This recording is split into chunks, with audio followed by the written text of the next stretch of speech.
اگلی بات یہ ہے کہ خالق کائنات چاہ کیا رہا ہے ہم سے اس آیت میں؟ اللہ چاہ رہا ہے کہ لعلکم تتقون، تاکہ تم پرہیزگار بن جاؤ، متقی بن جاؤ. ہم نے تم پر روزے اس لیے فرض کیے. اب اگر روزہ آ جائے اور بندہ جھوٹ نہ چھوڑے تو پرہیزگار تو نہ ہوا. رمضان شریف آ جائے بندہ برائیاں نہ چھوڑے تو پھر وہ قدر تو نہیں کر رہا، متقی تو نہیں بن رہا.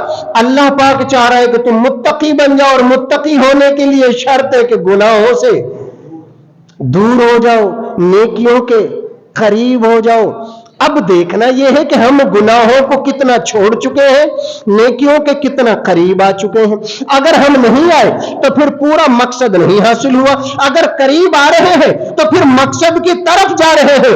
میں نے سوال کیا یا رب العالمین، متقی بنانے کے لیے تو نماز موجود تھی، یہ روزہ کیوں رکھا؟ متقی بنانے کے لیے تو زکات بھی موجود تھی، یہ روزے میں کیا خوبی تھی؟ متقی بنانے کے لیے تو حج بھی موجود تھا. یہ ساری دنیا چھڑا کر، باغات چھڑا کر، انہار اشجار ابہار چھڑا کر، یہ دوست احباب چھڑا کر، اپنا ملک وطن اور علاقہ شہر گاؤں گھر ہر تعلق دار چھڑا کر تو اپنے گھر میں بلا لیتا ہے. کیا بندہ ابھی بھی متقی نہیں بنا؟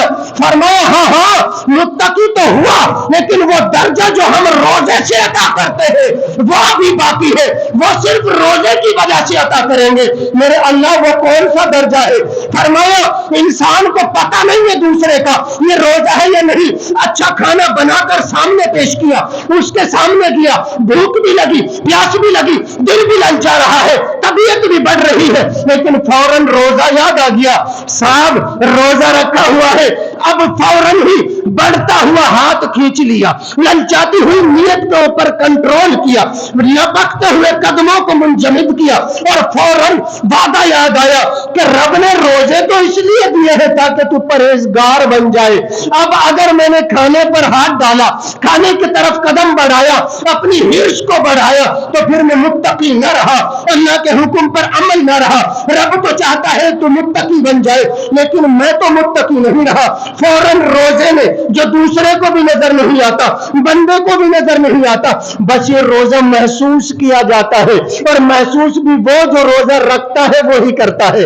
اب اس روزے میں اتنی پاور دی رب نے، جیسے کھانے کی طرف ہاتھ بڑھا فوراً ہی روزے نے کہا بھائی جان یہاں پر ٹھہر جا، اگر تو آگے بڑھا تو تقوی سے ہٹ جائے گا.